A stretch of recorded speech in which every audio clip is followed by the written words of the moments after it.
upsets you more? I mean, 17 penalties, dude. Yeah, I don't know that. I don't know all of them were legit or not. You know how that shit goes. As far as bad calls, it happens. You know, it happens across the board. I mean, I think everybody with a football IQ knows that when 17 penalties are called, not all 17 are 100% legit. and it's not just that; it's some of the penalties that weren't called. there was definitely some questionable hits on Bryce. Oh, well, it's so funny to me because, in the NFL, especially with the Tua situation, everybody is like, "Oh, got to protect the quarterback. Got to protect the quarterback. If he gets hit in the head, I don't care if you thump him in the helmet with your finger. They're like, "Oh, flag."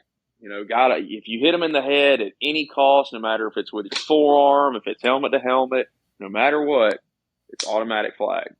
Except for that one in the Tennessee game. Except for the one in the Tennessee game and the second one. There was actually another one where we were down there on the goal line. I think this was first quarter. I think maybe first or second. I cannot remember. But it was actually before the targeting call that was reviewed. But they had, after the play, basically where he had threw the ball, one of the Tennessee linemen basically had his, it was either left or right or left hand. Basically, when he went to tackle Bryce, he hit him with his arm in the helmet. And, obviously the average listener will be like, "Oh, dude, it's just the arm. What's it matter?" Well, it matters because that's the rule. Exactly. We all sit here and we preach, as fans, like, "Oh, you got to call the game fair. Got to call it by the rules. Got to call it by the rules."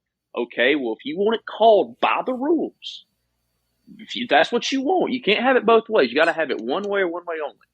And so what happened is called by the rules, that should have also been looked at for targeting, or at least let's just say it's not even targeting. Roughing the passer. How about that? Do you think that unnecessary roughness? Is Tennessee? Are they just coming off the cash now, and are they just greasing up the refs? What the fuck's going on? I don't know if it's necessarily Tennessee in that sense at all. Because if you look at the history, the actual reffing crew that refed our game with Tennessee, they happened to ref our game last year with Texas A&M. Head ref Jason Autry. Him and his crew, they refed our game with A&M last year. And then they refed also last year, I think it was 2020, I cannot remember, the Arkansas-Auburn game that was played in Auburn where Bo Nix had the fake spike. I remember that. That whole ordeal. And they got suspended because of that game, because of that debacle.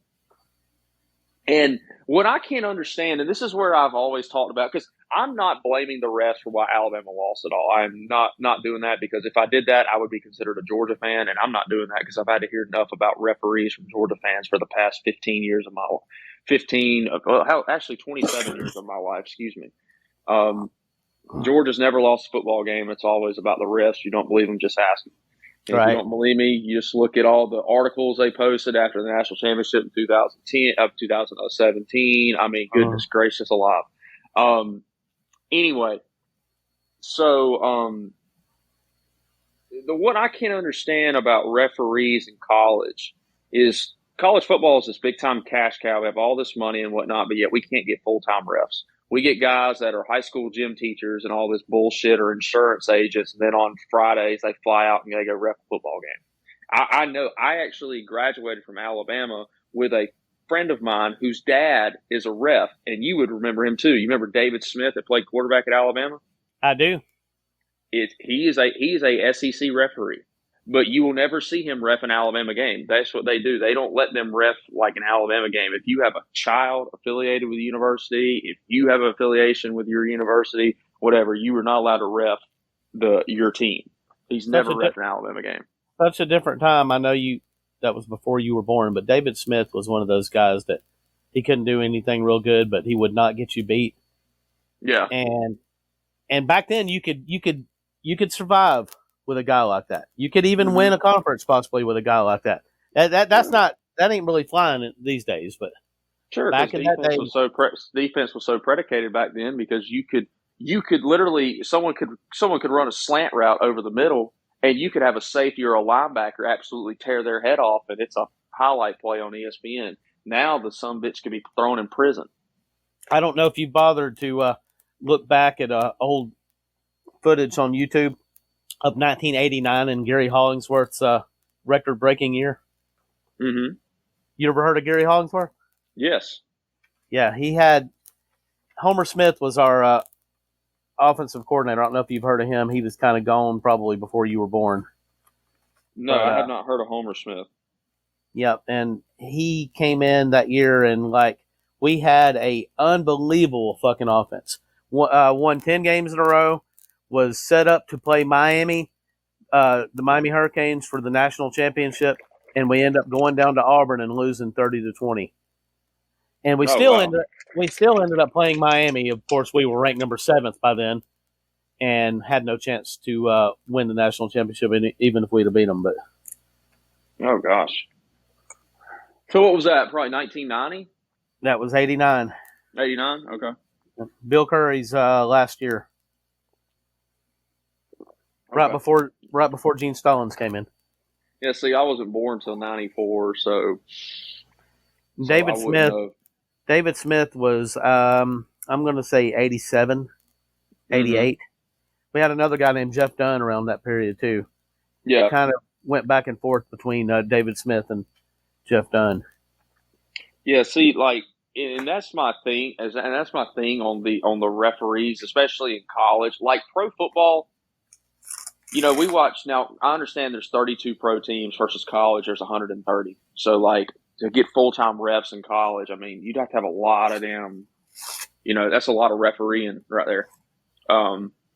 But, hey, full-time paying them and all that stuff. You pay a referee, I don't know, in college. I don't know what they make in the NFL. I really don't even know their salary.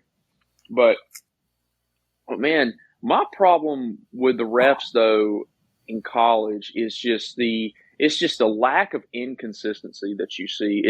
It's which crew are you going to get that's really pass interference happy? Then you get the ones that let them play. Then it's just never anything consistent. Nothing consistent. I mean, Alabama in Power 5 games this year. You could ask most college football fans you would say who has top 3 best pass rushes in college football this year. And one of those top 3 people would say would be Alabama, because we have Will Anderson, we have Dallas Turner, we have Chris Braswell, we have all these guys. Mm-hmm. And we play teams like Vanderbilt. We've played Texas, Vanderbilt, Texas, Arkansas, Texas A&M, and now Tennessee as far as Power 5 teams go. We have not – Will Anderson and all of them have not been called – there's not been one holding call called on the opposing offensive line. So we got 2 things when you tell me that. You either are telling me that Vanderbilt and A&M and Texas and all that stuff, they all have future top 10, top 15 draft picks on the offensive line. Tennessee, all them too. Or you're not calling the game correctly, because you cannot honestly tell me through that's five Power 5 opponents, mm-hmm. and that's 60 minutes a game. So that's 230 minutes of football that not one offensive lineman has held either of those guys. Not one person. You can't honestly sit here and look me in the face and tell me they're blocking them so cleanly. You're right. You really expect me to believe the Vanderbilt left tackle who someone would only know his name, it was probably a 2-star recruit, is blocking Will Anderson ever so cleanly? You cannot literally tell me that with a straight face. You can't. And I'm not asking for a holding call every possession. I'm not at all. I'm just saying, not one in 7 weeks of football. That's insane to me. That is insane. So I'm trying to figure out. I mean, is the fix in, or are they just trying to weed Bama out of the? Well, I mean, I think a lot of it. I mean, let's be real. These refs, they're people. They're people just like you and I. These guys, Right. these guys have bookies. These guys bet on games. I mean, you honestly expect me to leave they don't? Come on. I mean, and look, they all have a favorite team too. You can't tell me a referee in college football just hates football and hates everybody, but that's just his job. He's got a favorite team. No, you're right He about does. that. And look, he's been around for God knows how long refereeing. And if he's a younger person, he's grown up and watched us dominate football. And even back in the day, in your time, 70s, 80s, 90s, all that, watched us do the same thing. I mean, they're tired of Alabama. I get it. I understand. No one likes teams that win a lot. Nobody. Whether it's the Yankees in baseball, Alabama in college football, the Cowboys or the Patriots in NFL football. I mean, the list goes. I mean, the Lakers and Boston Celtics in basketball. I mean, the list goes on and on. No one likes somebody who wins a lot. Now, in saying all that, was that the reason we lost to Tennessee? No. We lost to Tennessee. Yes, obviously 17 penalties is not ideal.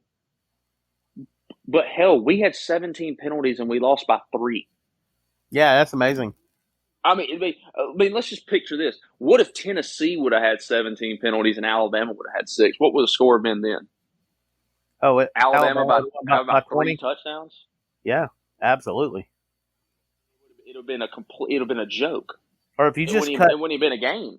If you just cut Alabama's penalties in half, Alabama definitely wins the game. And like the pass interference call that they called on Malachi Moore when Kool-Aid picked off the ball in the end zone. Mm-hmm. And I've discussed this with Timothy Bailey and some other people. My problem on the play is not that I'm sitting here saying it wasn't pass interference. It was a bang-bang call. Malachi and the guy are both going up for the ball. The guy kind of jumps to turn around to catch the football like a rebounder in basketball, essentially. Mm-hmm. And he's kind of going into Malachi's body, and Malachi's all over him. Bang, bang call. I understand why pass interference was called. That is not my problem with that play. My problem with that play is there's a sideline judge right there. The whole play, he has the best view of that play, and he's right there at the pylon of the end zone. He doesn't throw the flag. Kool-Aid picks off the ball. He's running down the field. He gets to the 30-yard line from the end zone. And that's the game.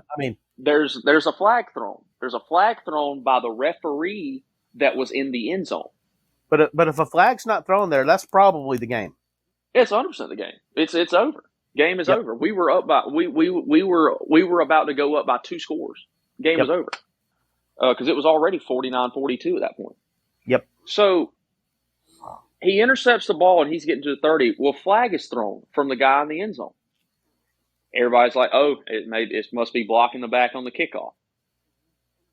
Well, then there's one flag on the field. There's one flag. Well, then the refs get together and they say, "Well, there's no foul for blocking the back, but there's actually pass interference." Now there's pass interference. You didn't throw the flag to the 30-yard line, but you threw it on the block in the back, but then you talked and you said, "Oh, actually there was pass interference way back there, so let's just say it was pass interference."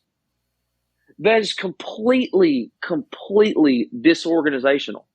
And I don't even get me started on during the middle of the game. They didn't even know the down and distance. We were in a football game, and grown adults that are paid to be referees had to review what down and distance it was in the middle of a game. The easiest, simplest, number one job of you as a referee. That's like being a quarterback and forgetting to say hut. The guy on the field thought that he said he was right. He wasn't changing the shit. Did you ever see the TV? No, you didn't go to the game. That guy sat there and was just smiling and everything like that. Like, I'm not changing it. Not changing it. I believe it's right. And the whole time I'm sitting there and I'm watching this, I'm like, dude, you're wrong. You're 100% wrong. And I'm laughing. I'm like, we literally have to review this. I'm like, this crew is a complete. And that right there is when I knew, because that happened in like the second quarter, I think. Yes. I was like, that's when I knew. I was like, we're in for one. I was like, these guys don't even know the down and distance. I was like, we better do something. But which leads me to my next point. We didn't do anything because our defensive coordinator, Pete Golding, is the biggest dumbass I've ever seen, given the amount of talent he has to work with. I repeat, given the amount of talent he has to work with, he is the biggest dumbass defensive coordinator in college football. I cannot.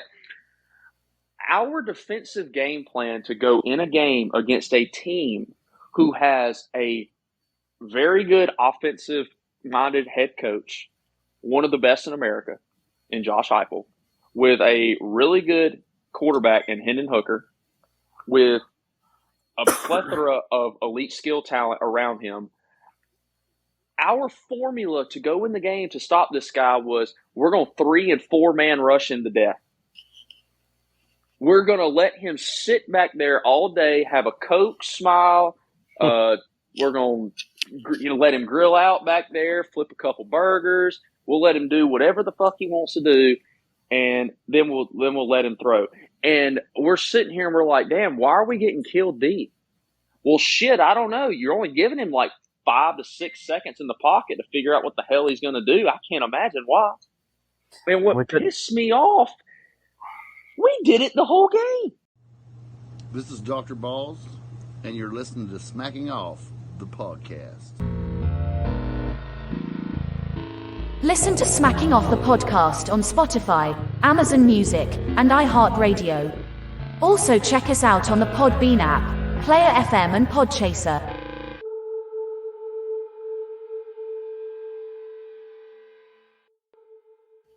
Couldn't stop the run either. It's not, that was my selling point the whole time.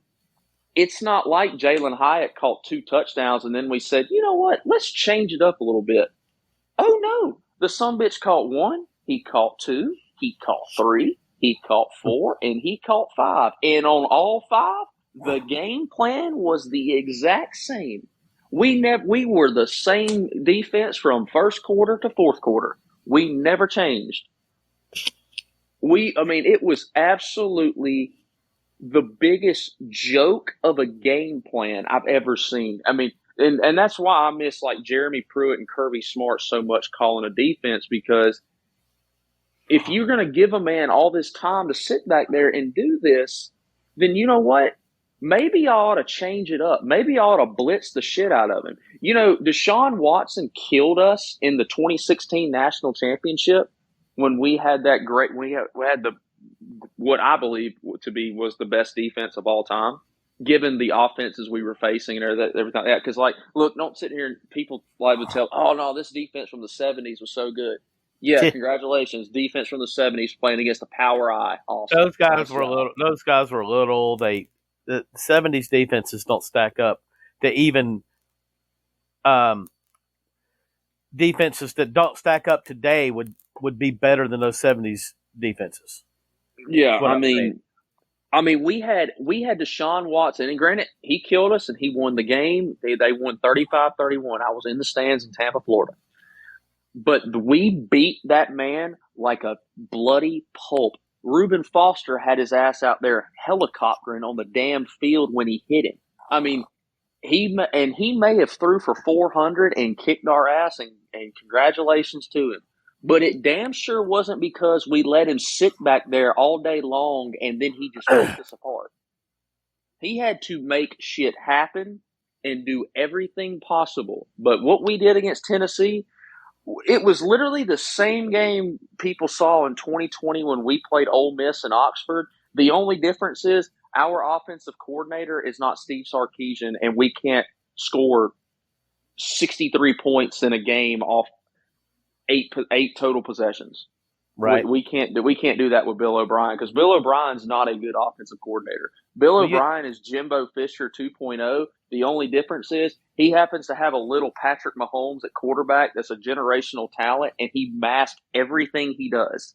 Literally, Bryce Young takes a snap, and the first read and scheming people open, that never happens. Bryce Young is literally running around for his life, and then he just happens to find a man open, kind of like the Johnny Manziel treatment under Kevin Sumlin, and there's a receiver open that way. It's never the OC calls a great call and you throw from point A to point B and it's a pitch and catch for a touchdown like under Steve Sarkisian and Lane Kiffin and Brian Dable and Mike Loxley.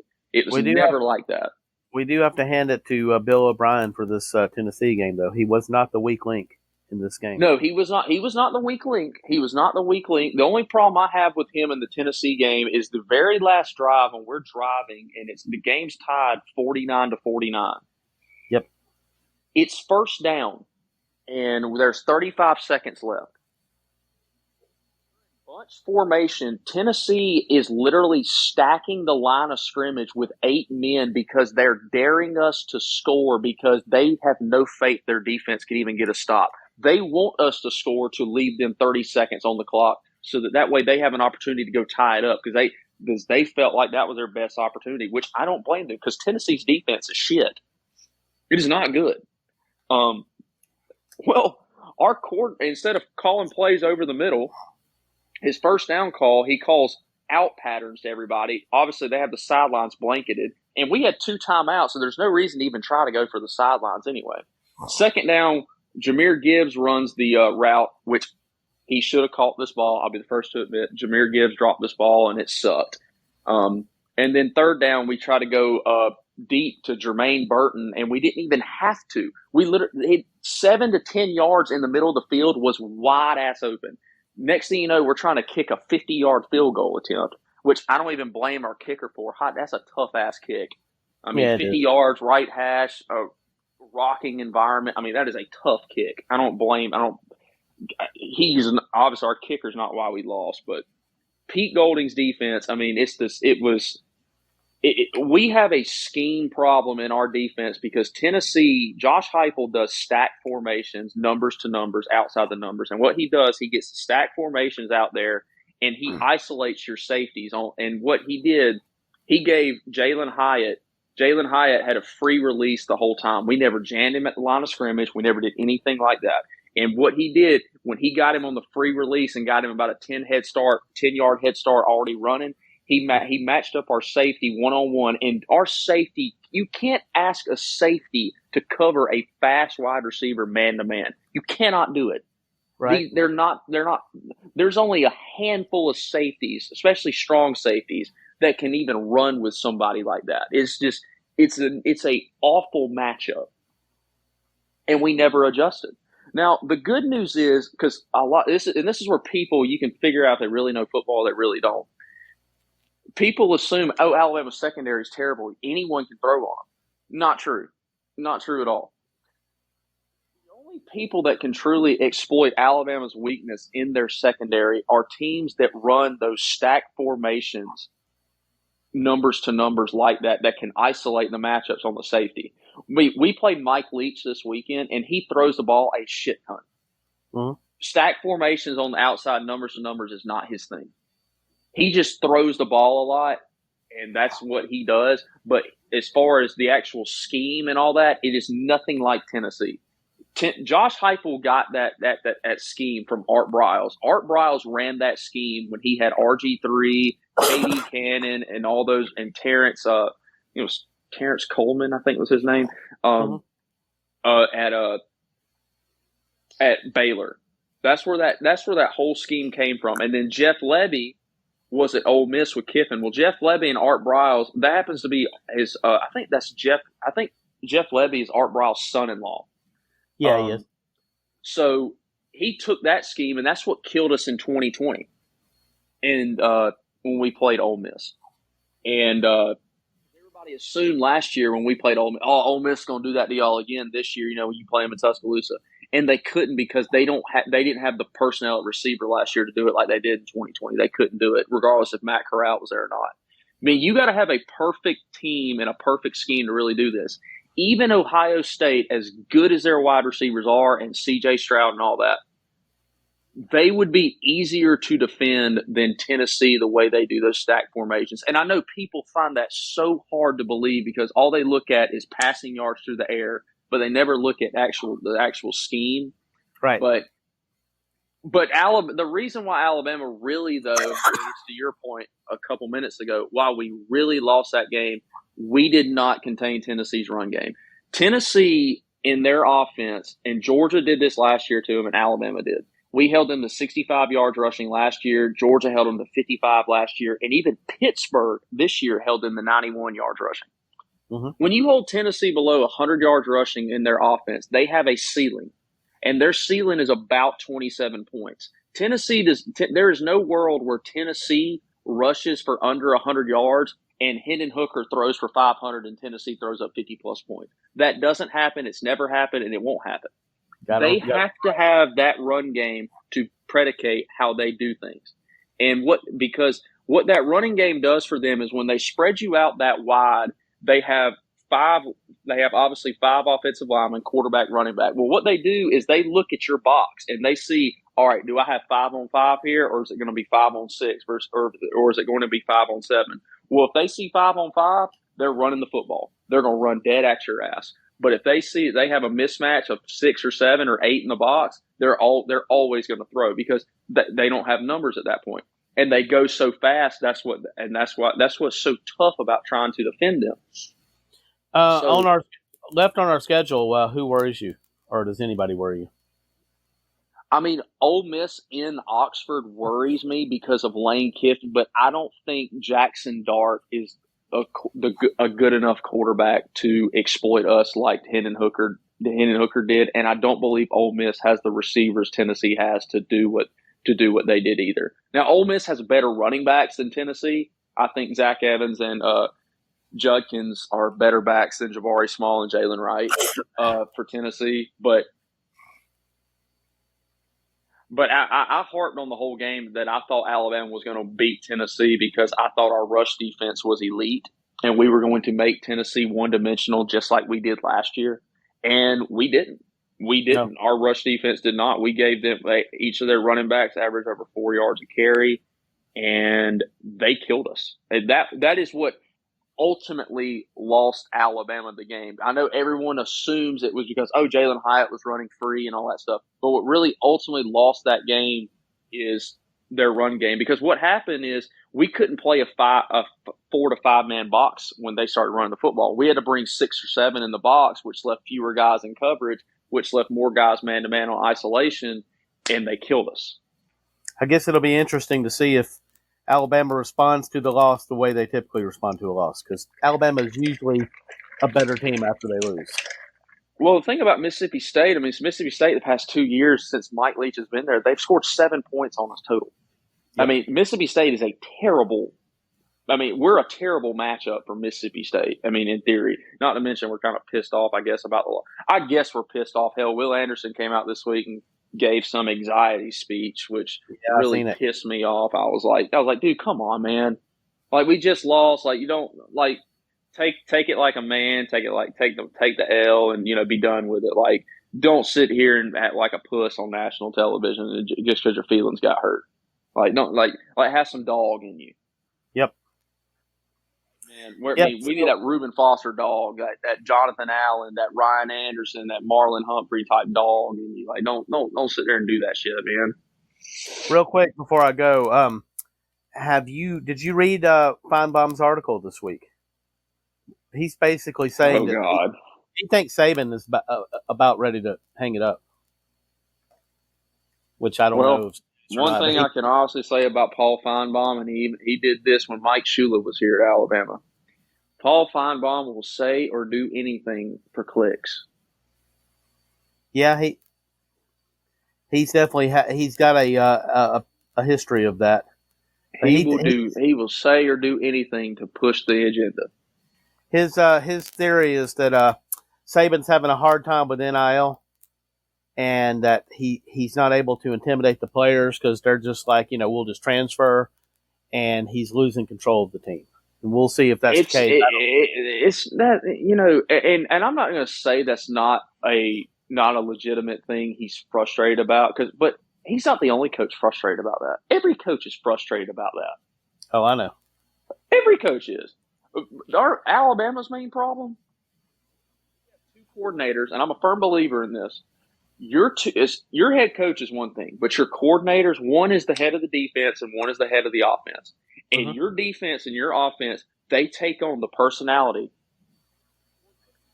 And you tell me Alabama's defense does not play passive and calm and cool and all this other bullshit, just like Pete Golding is. And you tell me our offense doesn't operate like Bill O'Brien tried to operate a football team with the Houston Texans.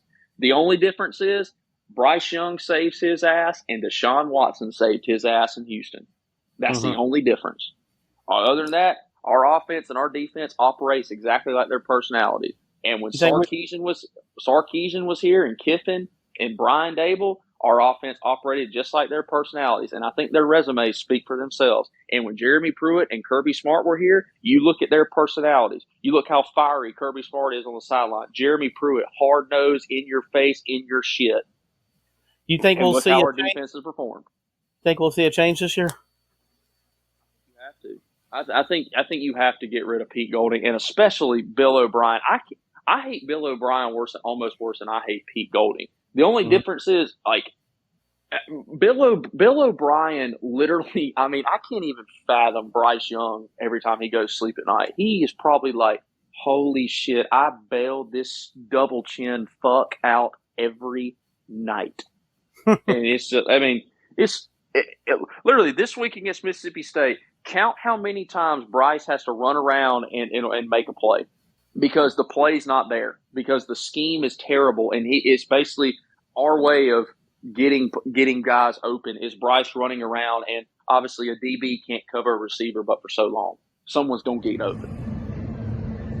Hi, this is Kyle Golick, and I'm standing in the middle of SEC country.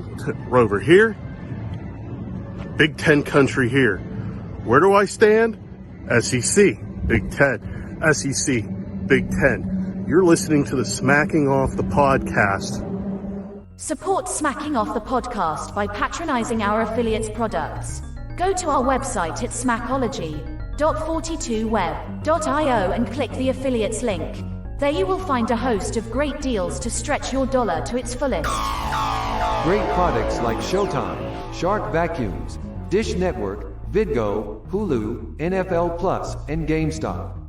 The list goes on. Remember, smackology.42web.io and remember to click the affiliates link for these products and many more.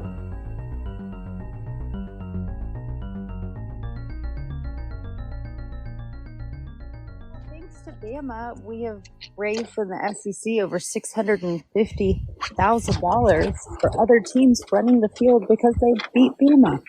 I don't understand that. Why does the SEC fine schools? The schools have to pay to fix that shit.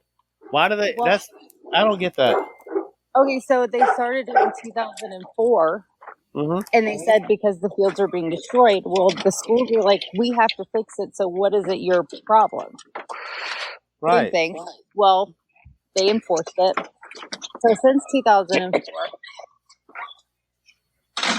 only teams that's beat Bama and Kentucky did after the Florida game, which we expected 31 years. Of course they're going to rush the field, but they've raised $650,000 just off of Bama alone. Wow. Yeah. I don't know.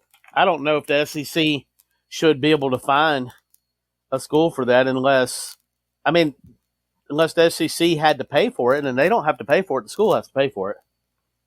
No, and I don't agree with, being a Florida fan, that is one thing that's never happened of the Swamp. But that's because they look at the field as like their sanctuary. Gators, that's their church. I mean, that field means more to them than that win. And it's always been that way. But I could see it happening one day. It's not that I don't say that we would never do it. I could see it happening. Man, to me, it's like having a flat tire, and the cop pulls over as you're having a flat tire and gives you a ticket for having a flat tire. Yeah, you have to pay for both.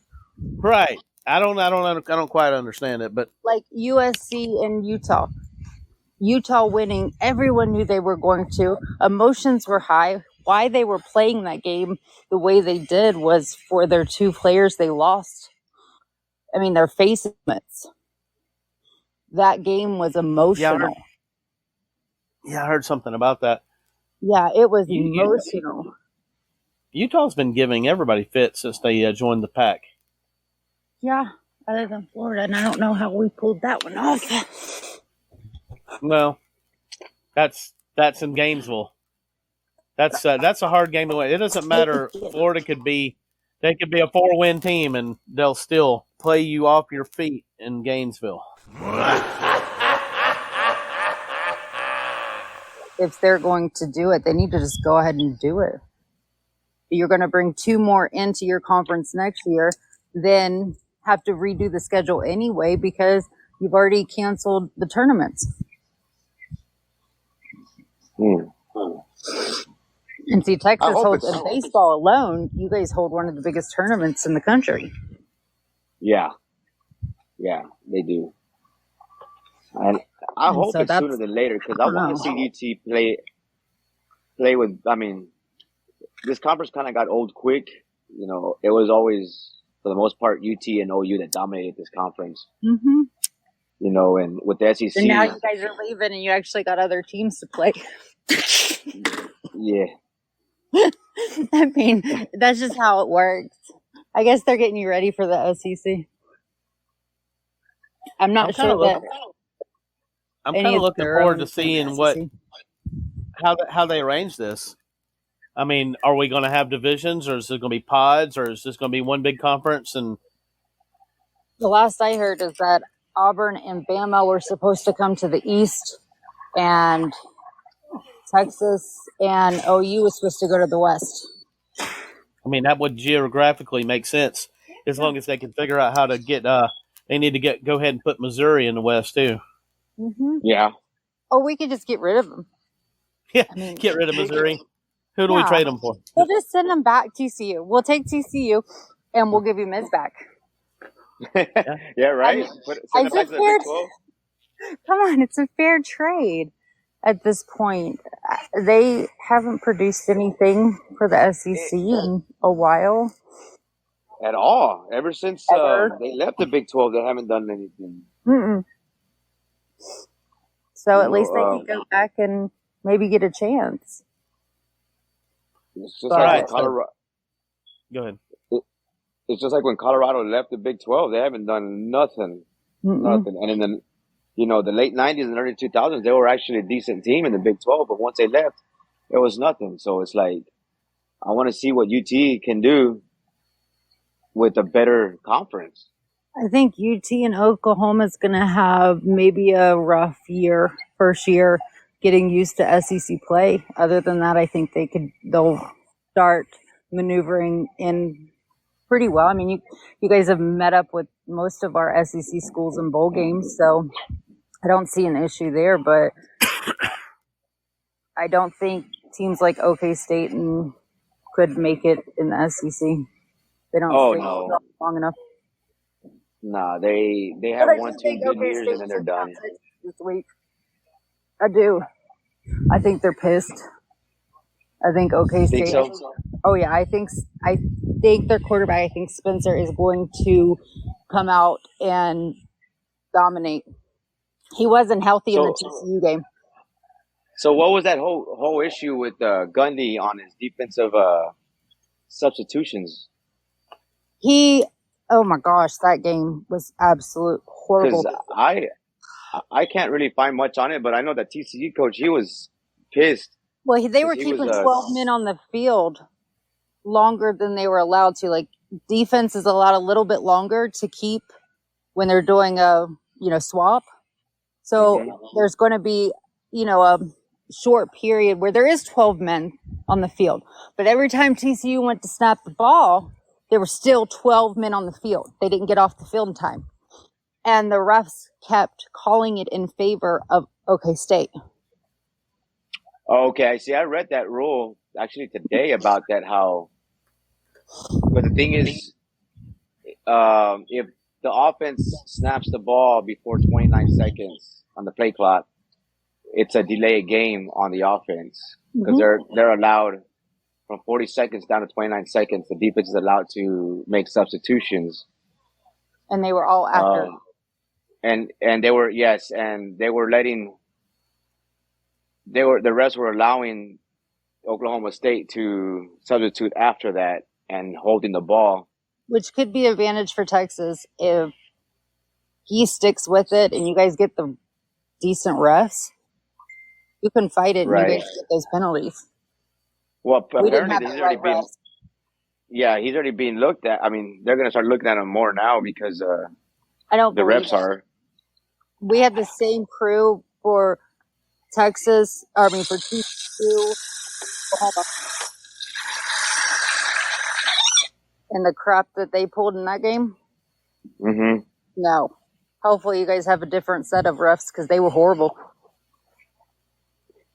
So, anybody have a score prediction on this OKIE LITE Texas game? Because I know you like OKIE LITE. I like Texas in this. Yeah, I think it's going to be high scoring on both ends. I think both teams are going to be putting up 40 points or more. I think if UT comes out and plays like they did against Oklahoma, and Quinn's actually on point with his passes this time that compared to last weekend, it won't be a blowout, but it's going to be, I would say, 35-21. I'm going OK State probably 42, and I'll say Texas and maybe 34, 36, somewhere along those lines, because they do have. I mean, they have an offense, but OK State has that defense. Anybody interested in any other games? TCU, Kansas. Oh yeah, man, I'd like to see in Kansas.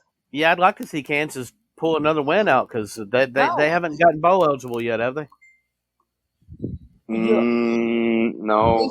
They should be bowl. I think they're bowl eligible, aren't they? Kansas. I think they're at 5 wins. Are they? Yeah, they're gonna have to get at least 6, I think. They might. Kansas. Yeah, they're gonna. Yeah. They're not gonna beat TCU though. They can beat Oklahoma. No, they lost Oklahoma. I don't know. You'll let them beat somebody else.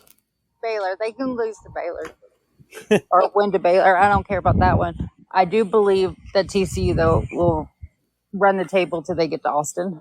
It sure looks like TCU is definitely headed places, and I don't know. Sonny's home. I have a hard time seeing anybody in the Big 12 beat TCU right now. That's only team I see that can is Texas in Austin because they're in a different atmosphere. But I mean, that's a hostile atmosphere for them. But I also watched TCU against Oklahoma and against Oklahoma State, where everything was called against them when it came to officiating. And most teams at that point, momentum would have stopped. You know what the problem? Built off of it. You know what the problem for Texas is going to be? Even if they beat TCU in Austin, then they're going to have to turn around and beat them again in the Big 12 championship game. They're going to lose to TCU one way or another. That's going to be tough to beat. It's hard to beat a team 2 times in 1 year. Mm-hmm. It sure is. And Saturday it is going to be kind of rough for TCU. I hate to say it, but Dugan's hurt. He's not going to be healthy. And then you got Morris that got hit again in this last game. He went out, but he did get to come back in. So we got 2 unhealthy quarterbacks going into that game. Yeah, that's the problem with TCU right now. That could be a bad situation, but I really feel they have the team around them to push them through. They got the receivers. They got the core. Nikki, is Florida off this week? Yes. Thank God. Mm-hmm. Yeah, we have to play Georgia next weekend. Oh, okay. Yeah. And I'm gonna go ahead and I'm gonna call it. It's the world's largest cocktail party. And fuck you if that name bothers you. It will always be that. They take away all of our fun. Yep. I mean, it's a drunk fest, and they gave us a football game to watch. That's all it is. That's it. All right, guys. I'm gonna head on, and maybe Madden will join me for the next one. Yeah, maybe he will. I mean, I didn't think there would be any reason that Madden wouldn't be on here. I've seen him; he was active earlier, so I know. I'm thinking he didn't realize when we were doing it or something. He probably fell asleep, or the baby might have got cranky or something. Maybe. I appreciate it, guys. Thank Yes, sir. you. Appreciate it. Bye. Later. Later.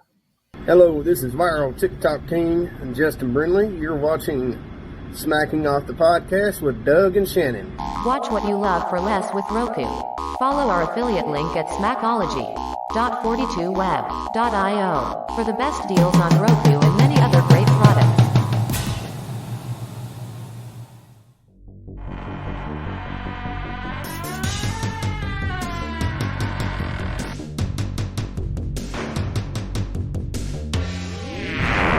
Scully's Scary Adventures for the entire month of October, only on Smacking Off the Podcast.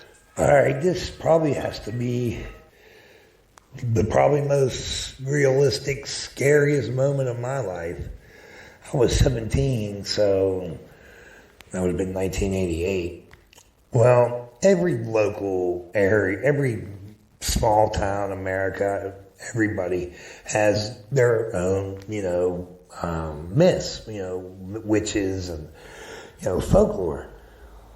Well, my area, we had Mary Black. Supposedly she was a witch that was burned during the witch trials centuries ago. Well, the thing was, if you went into a bathroom or a room that had a mirror and you shut all the lights off and you yelled into the mirror, "Mary Black, I hate you," 3 times, you were supposed to see her face and she scratches you, some bullshit. We were kids, we had fun with it. Well, as I got older, I learned that there was a tombstone out in the middle of the woods of this area called Turkey Hill. Now, I used to ride my dirt bike all up and down Turkey Hill, all around that area, so I knew the thing. Well, me and my buddies went out one day. Well, sometime later, I was dating this girl, Tamara, and she never been there. So I said, you know what, let's take a ride out there and I'll show it to you. So we go out there. It's a late fall. It's probably like around this time, around Halloween time. No shit, truthfully. Because I remember all the leaves from the trees were down. So anyways, I take her. Now, it's probably like about a half-mile walk. So we do that, and then right in the middle of the woods, there's this tombstone. Now, it says Bathsheba, and it had the years, like 1771, during the witch trial areas. Well, Tamara starts getting spooked, and I'm laughing at her, and I'm like, fuck Mary Black, this is bullshit, blah, blah, blah. I even spit on her tombstone. And she's like, you better not do that. Well, anyways, so time to come walking out. So as we're walking out, I swear to God, in the distance, it looked like a fucking monk in black robe walking. Now, I was like, this is fucking crazy. Well, as we get closer to my car, right before the car, we're standing on top of this little hill. Well, Tamara swears to God she saw some kind of shadow go across the road to the other side. So I'm like, I said, you're too spooked. Come on. I get to my car won't start. Tried it. And I had some, mechanical knowledge. I said, you know what, maybe I flooded it. So we waited, we tried to start it again, and it wouldn't start. Luckily, crazy as it sounds, 2 of my high school buddies and their girlfriends pull up to us. So we took a ride with them, and we took Tamara home and went to my house. And so I get the tow truck to take my car down to our mechanic, Joey Palladino's. So the next morning, I called Joey. I said, "Hey, Joey, did you have a chance to look at my car?" He said, "Yeah." He said, "I was going to call you and ask you what the hell's wrong with it." I said, "Well, it wouldn't start." He said, "Brother, that thing started right up for me this morning when he had to move it." I was like, "Well, I guess I'll be down to get my car." But it was just like that eerie feeling, like, I don't know, something didn't want us to leave, but by the grace of God, our friends showed up and got us out of there like a little mini horror movie. But the people survived before they're attacked by evil spirits and shit. But yeah, it was kind of spooky. If you put me outside for more than a couple of days, I'm screwed. Ole Miss will still win the game by a touchdown. Whatever. Next subject, please, guys. I don't want to talk about it. Pike's predictions. So what's going on? Not much, man. Just celebrating. Did you have any money on it? I did. I put $300 on the Tennessee money line, and it paid out $980. $980. Yeah. Is that all you had money on this week? That was it. Just Tennessee. I dibbled and dabbled on some NFL. I went 1-1 and lost like $40 or something like that. But had a great week. Had a great week. I mean, I made the prediction Tennessee versus Ole Miss for the SEC championship. Everybody laughed at me. And I've told people for months now Tennessee's the best team in the country, and I look like a genius this year. I really do. I don't see Ole Miss making it, though. I still don't. I mean, they what, 6-0, 7-0? You didn't see Tennessee making it. No, I mean Tennessee still may not make it. They've still got to beat Georgia. If they lose to Georgia, they won't get into the SEC. Well, that just all depends if Georgia loses another game, and which is possible. But I will admit this: your prediction that Ole Miss and Tennessee would be in, definitely the prediction looks decent right now, especially with Ole Miss being undefeated. I think Mississippi State's going to be a really hard game for Alabama this week too. I don't know. That that's something that what's his name? Mississippi State's going to play really good. Yeah, what's this is the Super Bowl. I'm having one of those I forgot my name moments. What's Mississippi State's coach's name? Oh, Mike Leach. Leach, yeah. He hasn't done shit against Alabama in the time he's been there. Well, I mean, he's been there, 2 years? Yeah. And Landon was trying to explain to me why that's happening, and it's really the scheme that he runs. He said it's made to order for Alabama's defense. Well, that's the same guy. That's the same guy that said that Alabama would run all over Tennessee. So I don't know.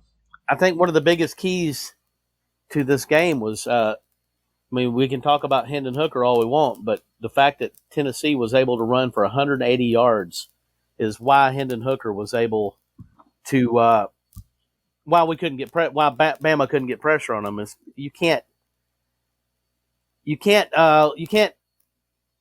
line penetration if you can't stop the other team's run. You have to back up.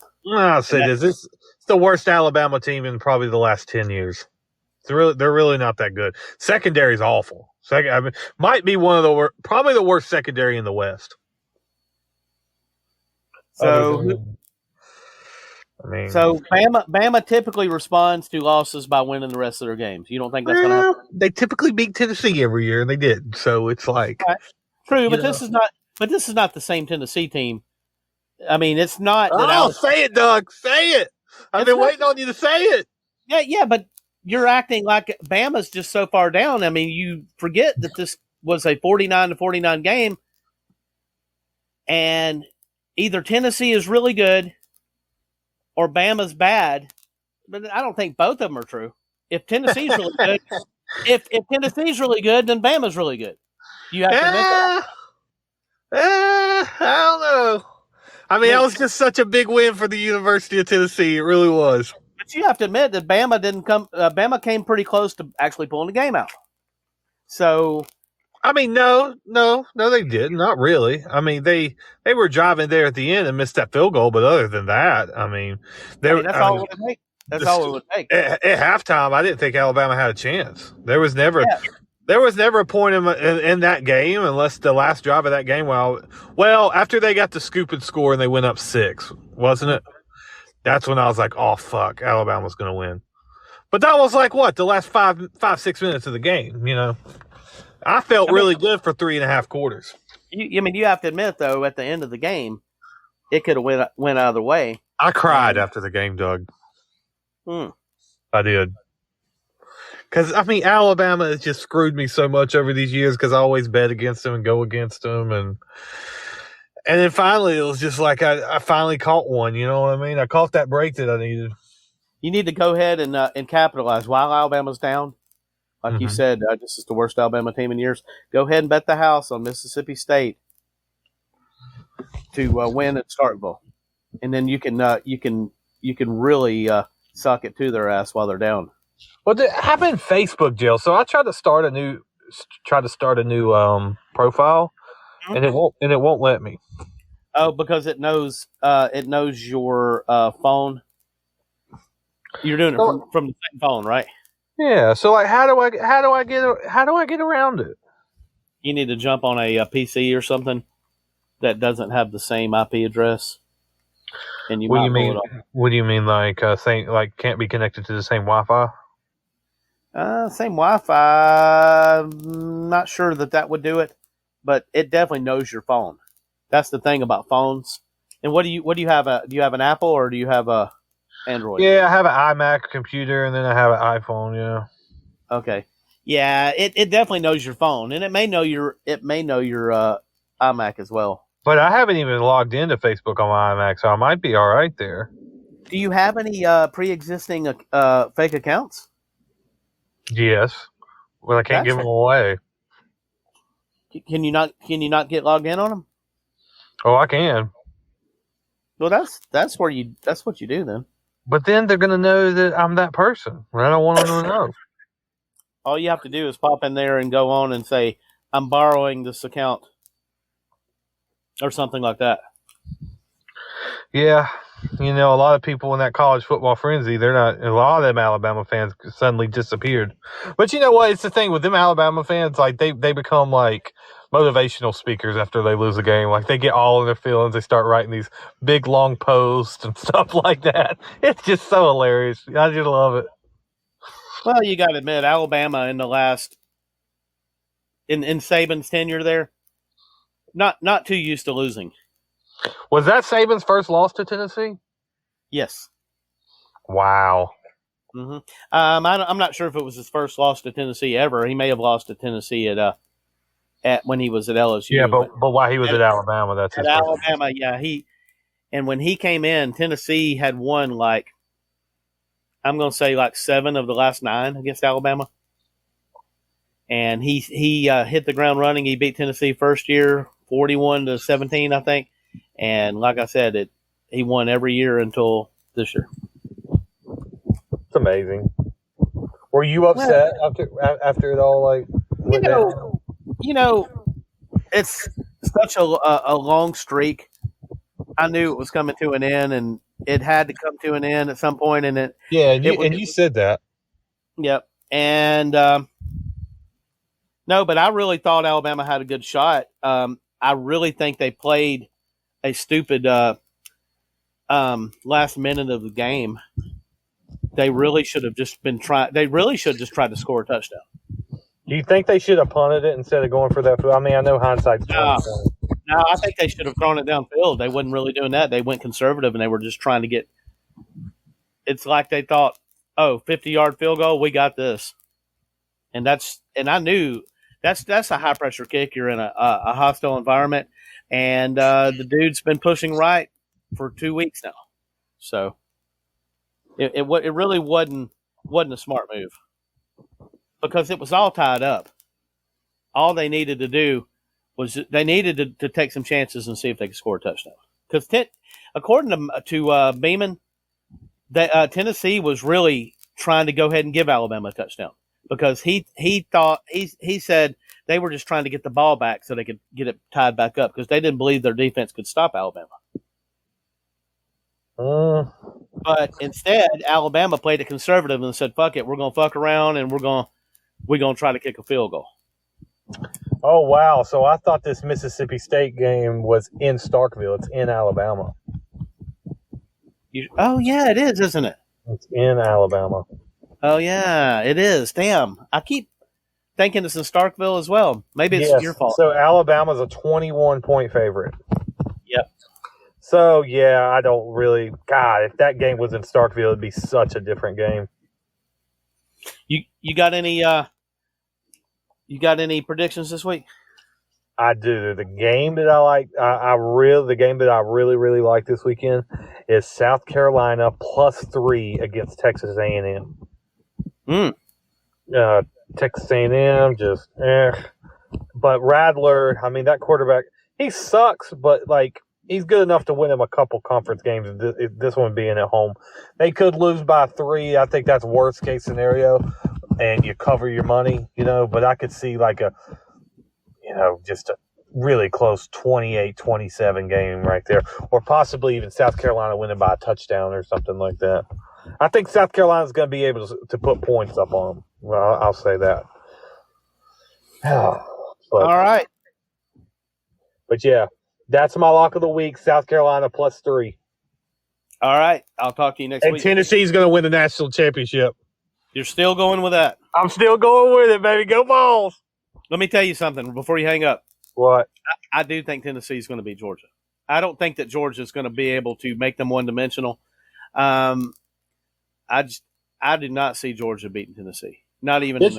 I don't either. I see Tennessee putting 30 up on them, and then I see Georgia probably with that not great of offense. Our defense being just good enough. 30-24 Tennessee. See, but if Georgia beats them, they're probably done as far as the SEC championship goes. With Georgia, I mean, Georgia's still going to have some games that they're going to have to win. This Georgia team's not all it's racked up to be. It's really not. I mean, look at the remaining of their schedule. They still got to go to Mississippi State. They still got to go to Kentucky. I mean, they'll probably beat Florida this weekend, but that Kentucky game at home November 19th is going to be tough. As a Bama fan, I'm pulling for Tennessee, and I'm pulling for Alabama to win out and Tennessee to win out. Oh, so you want to see the rematch? Absolutely. It's hard to beat a team twice in 1 year. Yeah, well, Georgia did it last year. No, they didn't. No, they didn't. They split it 1-1. Yep. All right, go Vols. Later.